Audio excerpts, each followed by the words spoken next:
In South Australia, I observed a somewhat traditional approach, heavily relying on work being done by the police, heavily relying on legislation, on education.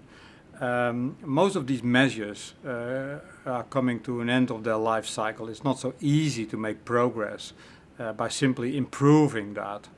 And that's the reason why I would like to see a kind of a paradigm shift, another approach to road safety, because I don't believe you can make a lot of progress by simply applying the same measures as you have done that in the past. If we talk about safe system, then it's a systems approach. That means that we try to pay attention to the network, to the road network, to the vehicle and to the behavior of the human being. It acknowledges that human beings are making failures, are making mistakes, making errors. And what we try to do in this safe system approach is create an environment for the human being in which we reduce the chance of making an error. And if a human being is making an error, that we are forgiving for that error. So that such an error not necessarily result in a severe consequence. What we see out there is a road network which is quite more simpler than the road network today. So not changes all the time, every 500 meters, another road environment, another speed limit, but it's far more homogeneous for the driver. It's far better predictable for the driver which traffic and circumstances he will meet. If you talk about the safe system approach, then we have to retrofit quite a part of our road network. We cannot accept it as it is today. If you talk about a freeway, a motorway that is well designed, you can drive with relatively high speed safely. So that's okay. But the majority of our roads is not well designed. It is grown from the past, and step by step we change that. But that results in a very complicated system, and there human beings are making errors. And if we talk about introducing the safe system approach, that's definitely not thing we can do overnight. We have to use time for that, but that's the reason why I'm not isolating road safety from the rest of the world. I would like to see it integrated in all decisions made on land use planning, on transportation planning, on road investments. And that's indeed a longer term perspective I would like to bring in this game. Cycling in this city is not very dominant at all. Motorized traffic, that is the dominant way of transport, but you see cyclists now and then. Cycling is not very safe in my opinion, because there's hardly any safe infrastructure for them, so they have to share the space with fast moving cars. Car drivers are not always paying attention to these cyclists. So I cycle myself in this city, and sometimes you see opening doors just in front of you, or parking cars just in front of you. So you have to do that very defensively. However, there's every reason to promote cycling. It's good for your health, it's good for the environment, and it can be good for safety. The only thing you have to do then is to build safe cycle infrastructure. Safe infrastructure for cyclists means that cyclists don't share the same space with cars. You have to separate them from cars. And if you have a look at Linear Park, for example, they have done that beautifully, because you have to cross all these roads, and it goes by bridges. So they understand fully well how to do that. Don't bring cyclists to the same space where cars can drive 50 or 60 kilometers per hour. So that's dangerous. So we have to do that on roads as well.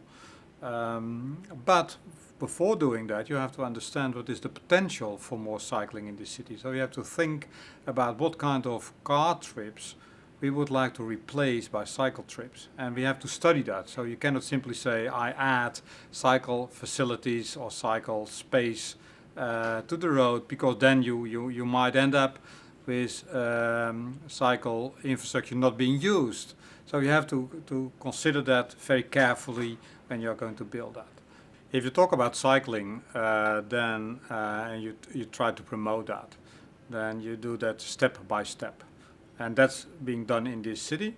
I've seen many nice, small size, however somewhat isolated safe cycle infrastructure. The next generation, in my opinion, would be something where you connect all these small pieces. And then you have to think in a network of safe cycle routes, and we have to think how to implement that. Talking about the CBD of this city, I do believe that we can make this a safe city for cyclists if we install quite some good, safe infrastructure for cyclists, and a little bit massive, not minor lanes, but massive tracks, in my opinion. That means, and that's inevitable, that we have to take space from cars. If this society is not prepared of doing that, then we have a serious problem, and then you have to reconsider your ambition whether you would like to promote cycling. And I have the example of Vancouver in Canada.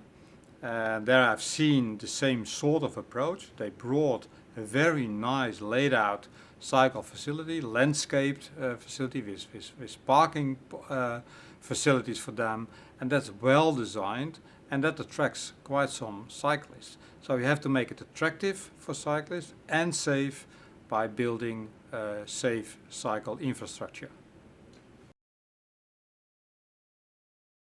If you talk about the road network, all roads and streets do have a different function. Sometimes it's needed to carry high volumes of traffic, heavy traffic for example. Sometimes it's only needed to reach your destination and has an access function, as we call that. We try to be as specific as possible about the function of a road, what function a road should fulfill in the network. And that means that if you are specific, you say sometimes yes to certain developments, but certain times no. If you have a road with high traffic volumes, then a lot of activities at that road, on that road, are not acceptable from a safety perspective. So that means, for example, that you cannot allow for shopping activities alongside the road, because then one part of the people want to go as fast as possible, and the other part of the people is looking for a parking place. And that's interrupting each other, and that's not good for safety. We know that results in higher risk, and that's the reason why you have to be specific of the function of the road. And if you do that, then you build up a functional classification of all roads and streets. And again, that makes it easier for people to understand what kind of behavior to be expected at a certain type of road. People from this state would like to park everywhere. So they are going to do some shopping, and they would like to park the car in the shop and not 3 meters away from the shop. So that seems to be a little bit of the culture. I do believe we have to manage parking in the city along many roads. I've seen parked cars everywhere, so sometimes you have a bike lane, and then just as a sudden somebody parks his car on the bike lane. I've seen busy roads with 2 lanes, and then just as a sudden somebody decided to park his car, blocking a lane for a while. I wouldn't do that with my car. I think it's a dangerous action, but it's allowed, and I do believe you have to manage parking far more better, not allowing parking everywhere, but sometimes say, and this is not the place to do that. And of course, then we have to facilitate parking elsewhere. If you would like to improve road safety, you can do that traditionally by staying in the silo of road safety and simply try to make traffic safer. I do believe that we have to explore another opportunity, and that is to bring safety far more in the planning arena and in the design arena of roads. I call that integration. So integrate safety with planning decisions and with decisions in road investments. And if you do that, you act proactively on road safety. So there's no need to wait until you have crashes and then act. No, you try to eliminate risky conditions on beforehand by planning, urban planning. And the famous example then in this city might be the right-hand turns. So people are waiting in the middle of the road for a safe gap to make that right turn. That's dangerous. Sometimes people are somewhat defended by the road because there are nice little aisles, but sometimes not. And people are waiting there, afraid of being hit in the back, all the time looking for a nice gap. And people are not good at that. And especially older people have big problems with doing that. If you can plan your precincts in such a way that right-hand turns are not needed anymore because you do that in a different way, then you get rid of these dangerous maneuvers on beforehand and not waiting until you have designed everything already and then say to yourself, okay, now I have a problem to be solved. So this integration is very needed in this city, and there's a great opportunity because this city has ambitious plans with all sorts of activities, bringing more people in the city, having a more lively city, bringing more density, more people to the city. So there's a lot going to happen a lot, but my pledge would be please integrate in those decisions also safety and not at the end trying to make a few measures to solve problems you created yourself a couple of years before. You have to be very careful. One of the great risks of this approach is that you try to accommodate any request you have. I do believe that's not the right direction. If you talk, for example, about connecting Adelaide, Port Adelaide with the rest of the world, then you need certain routes for trucks. And that's necessary. And in that case, you have to smooth traffic as much as possible because these trucks are not very environmental friendly, make a lot of noise, cost a lot of energy, and you have to deal with that smoothly. And that is to say that you cannot allow for everything else at that same route. And to make these choices are critical. It's not always popular because people expect that all their wishes can be accommodated by new planning and by new designs, but that's not the case. So there have to be made choices. If we have a look on why crashes occur, then it's partly dealing with extreme behavior, far more faster than the speed limit, high alcohol usage, but that's only part of the problem. The other part of the problem is just normal human behavior, making errors, making mistakes, not paying full attention to the driving task, and that's the majority of the causes of the crashes. Everybody talked about very severe consequences, fatalities, and extreme behavior, and I decided myself to analyze the situation here because it was somewhat different than I expected to see. And that's the reason why I asked somebody from the university to help me in this. And he did a nice piece of research for me, and then I found out that fatalities is not the whole story about road crashes. Of course, it's very serious and it can impact families deeply. However, we have to deal with injuries as well. And if we talk about the burden of road crashes on society, then injuries are very important indeed. They cover about half of all the costs of road crashes. So we cannot focus only on fatalities. We have to take into account injuries, all sorts of injuries as well. I found something like $1 billion a year here in South Australia. I analyzed that work being done on that.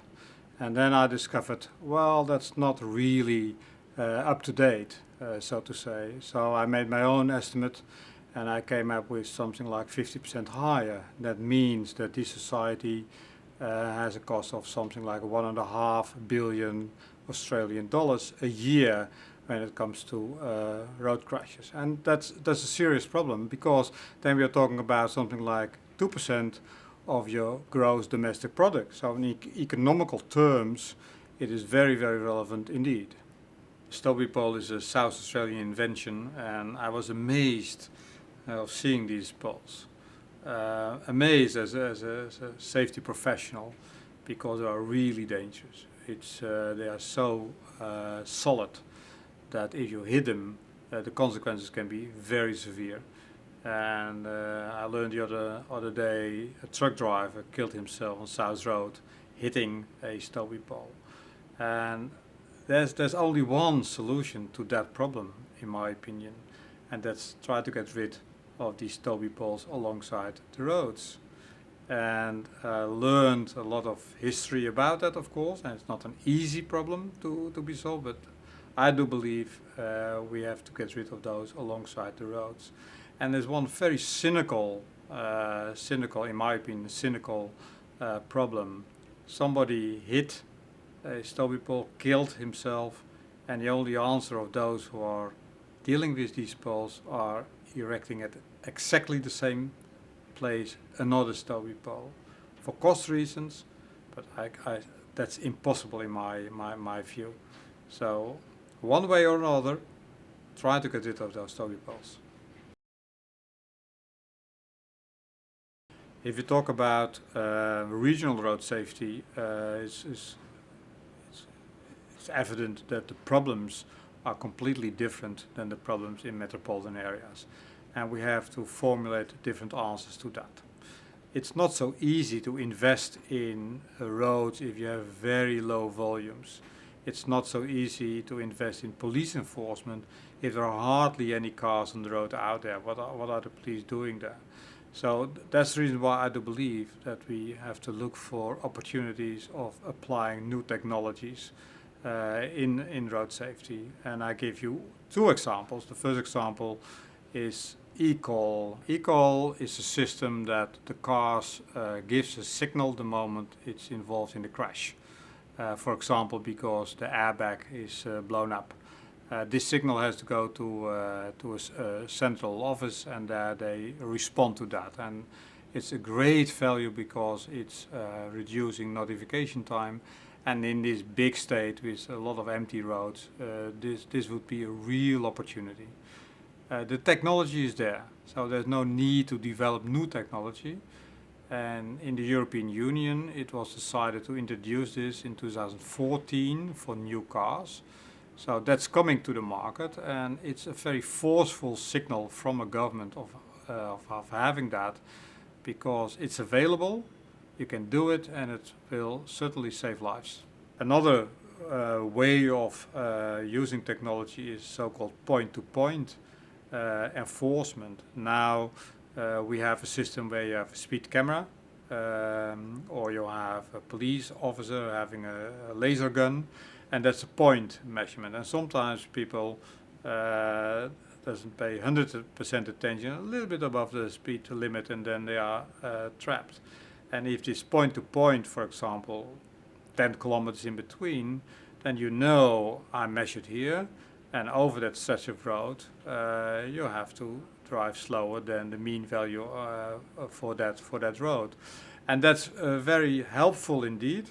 And moreover, people think it is fair, more fair than a simple camera. They accept it far more better in my country, the Netherlands, than the speed cameras of point cameras. I was struck by the fact that in Mount Gambier, bijvoorbeeld, you see again very wide roads, very low volumes of traffic over there. So if you would like to speed, it's no problem whatsoever. And these local communities, that's what I learned, and that's good. They are very much concerned about the problem of road safety and want to do something on that. So I went to a meeting in Mount Gambier. A lot of people showed up and expressed their interest in this problem. So it's very close to these communities, and that's the reason why they can act as well in order to reduce the problem. And it's even somewhat easier to use the public support and the public commitment of dealing with this problem than in a big, more anonymous environment like a big city. So I certainly believe that we can do something in these little towns and villages.